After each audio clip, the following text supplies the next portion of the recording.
Austin looked like just another Sunday in Formula One. Verstappen cruising, Leclerc fighting, Norris chasing, and Hamilton sitting quietly in fourth. On paper, nothing unusual. But inside Ferrari, that P4 was anything but ordinary. It sounded like a silent alarm, echoing through Maranello. Because while everyone focused on the podium, Hamilton's fourth place was telling a different story, one that spoke louder than any champagne celebration. His voice on the radio wasn't angry or frustrated. It was calm, almost too calm. And that calmness, my friend, was the real warning. For 56 laps, Hamilton watched perfection unfold in front of him. Red Bull and McLaren executing flawless strategy calls while Ferrari hesitated at every key moment. He didn't have to shout to make his point. His result did it for him. The car just faded. There was nothing left, he said after the race. Simple words, but they carried weight. Behind Ferrari's screens, engineers exchanged uneasy looks because deep down, they knew he was right. Ferrari had the speed to challenge, but not the structure to sustain it. And for someone chasing an 8th world title, structure is everything. That's what made this result so fascinating. Austin wasn't about who won. It was about who refused to lose, quietly. Hamilton's P4 wasn't a failure. It was a message. Every lap was a statement, every silence on the radio a form of protest. You could almost feel it. He was testing Ferrari, measuring its heartbeat, seeing how it reacted under pressure. And what he found was hesitation. A team still trying to manage him, not follow him. When he crossed the finish line, there was no outburst, no dramatic radio moment. Just a quiet, we could have done more. Calm, professional, but sharp enough to sting. Because for Ferrari, that line wasn't feedback. It was a verdict. Hamilton had just held up a mirror to the team and forced them to look. The stopwatch wasn't his enemy that day. Ferrari's own mindset was. Now, think about that for a second. P4, as a warning. Most drivers would have shrugged it off, but Hamilton turned it into a weapon, a statement crafted in silence. And when the lights went out in the garage that night, while others celebrated or packed up, Hamilton stayed behind. He didn't storm off. He opened the telemetry. Lap after lap, line after line, he started building his case. Before we move on, I want to hear your take on something. Do you think a 4th place finish can reveal more about a team than an actual win? Drop a simple yes or no in the comments. I'm really curious to see how you read that. And hey, if you enjoy these deeper F1 breakdowns, make sure to subscribe to the channel and turn on the notification bell. Your subscription helps us grow and reach our next goal of 2,000 subscribers, so we can keep bringing you stories like this one. Because in the next part, we'll dive into exactly what Hamilton saw from P4, the split-second hesitations, the late calls, and the silence that said everything Ferrari didn't want to hear. From the moment the lights went out in Austin, Hamilton was playing a different game. While others fought wheel to wheel, he was watching, studying. Lap after lap, he had a front row seat to see how Red Bull and McLaren worked like synchronized machines. Their pit walls communicated with precision, every call arriving at the perfect moment. Meanwhile, inside the Ferrari garage, hesitation was the recurring theme. 1 second late on a tyre call. One uncertain tone on the radio. In Formula One, that's all it takes to go from contender to bystander. Hamilton felt it in real time. Give me gaps, tyre life, strategy windows, he'd ask over the radio. Calm, consistent, almost testing them. And yet, every answer came just a heartbeat too late. That heartbeat, in racing terms, is everything. It's momentum, confidence, timing. Miss it once, and the race rhythm breaks. Miss it twice, and your driver stops believing. That's why halfway through the race, Hamilton went silent on the radio. Not because he was angry, but because he understood something deeper. Ferrari wasn't reacting fast enough to follow him. They were trying to control him. It's a fascinating contrast, isn't it? Ferrari, a team built on passion and instinct, now had a driver who thrives on logic and foresight. While Leclerc fought Norris in a thrilling, emotional duel up ahead, Hamilton watched like a strategist studying a chessboard. He saw every move before it happened, every hesitation, every missed opportunity.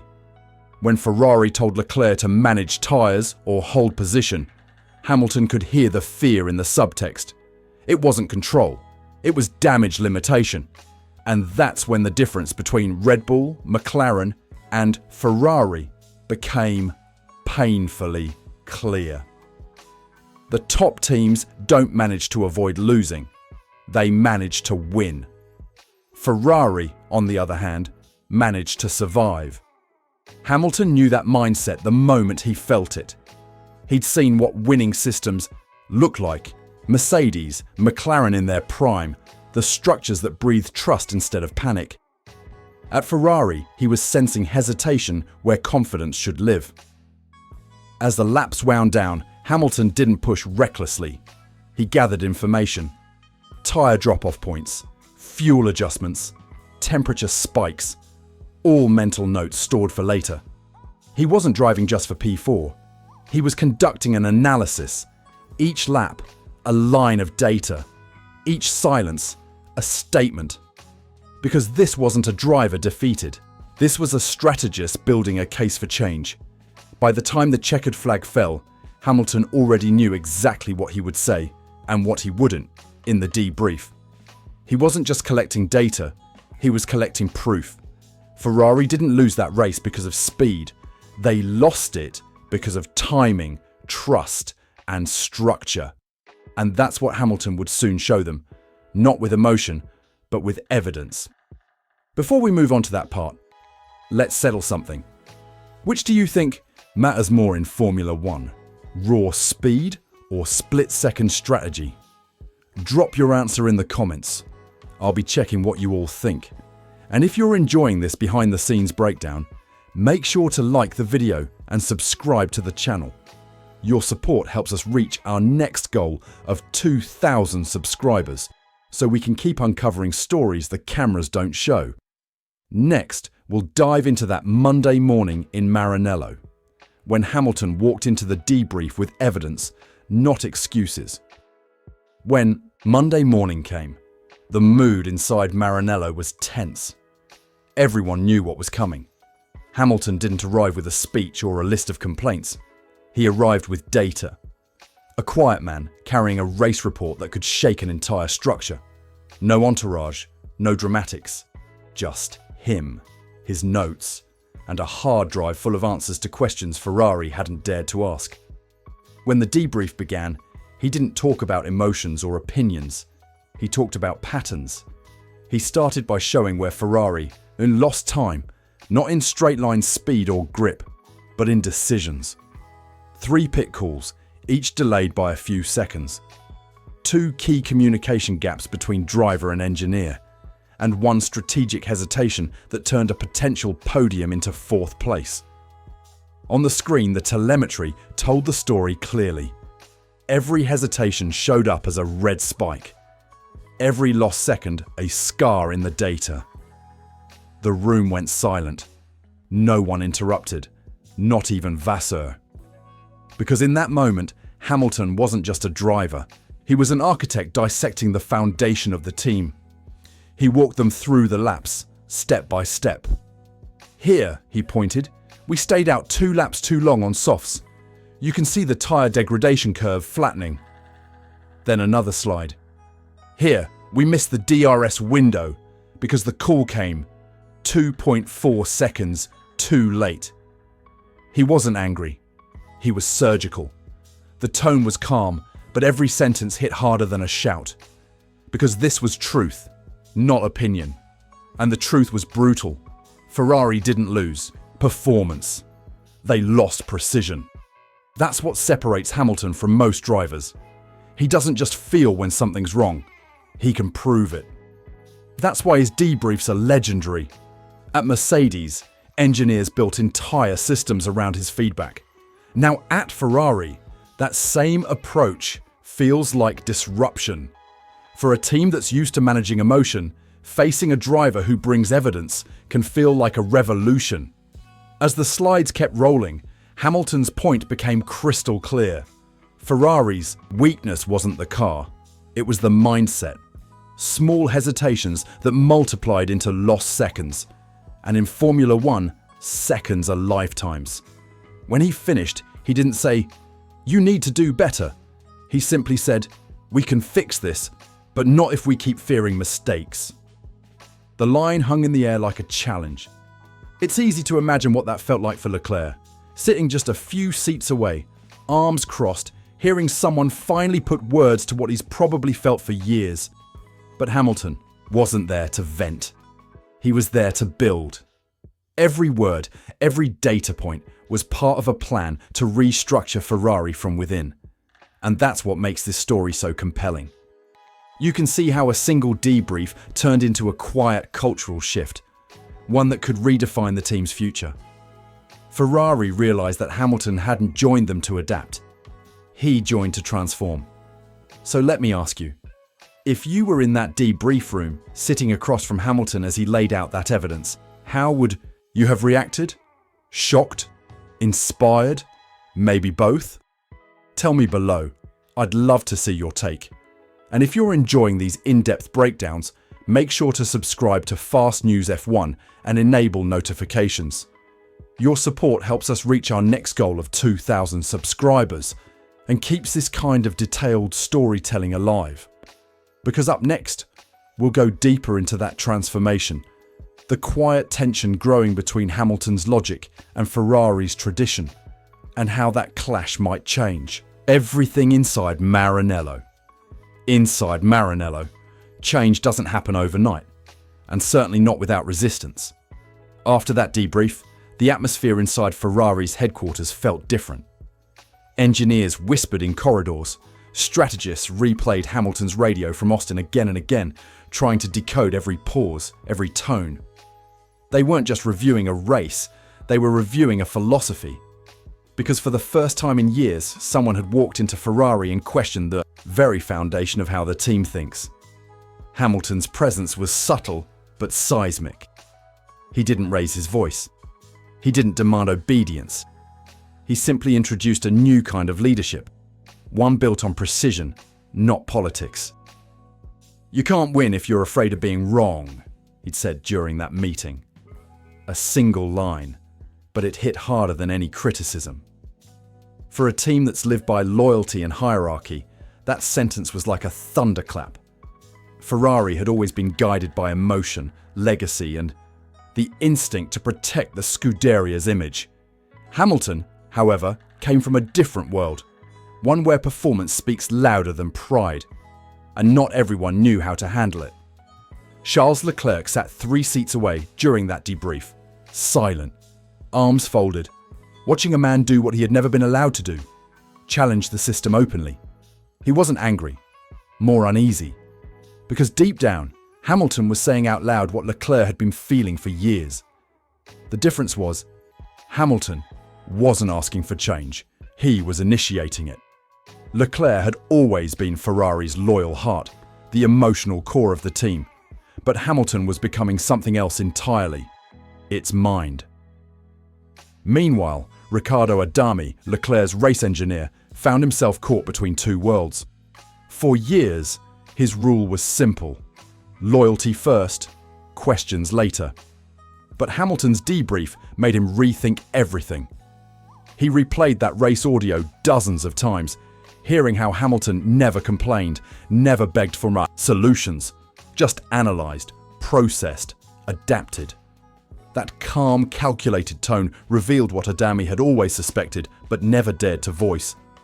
Ferrari's strategy chain is too slow. Decisions filtered through too many approvals, too much caution. Now, for the first time, Adami began quietly changing things.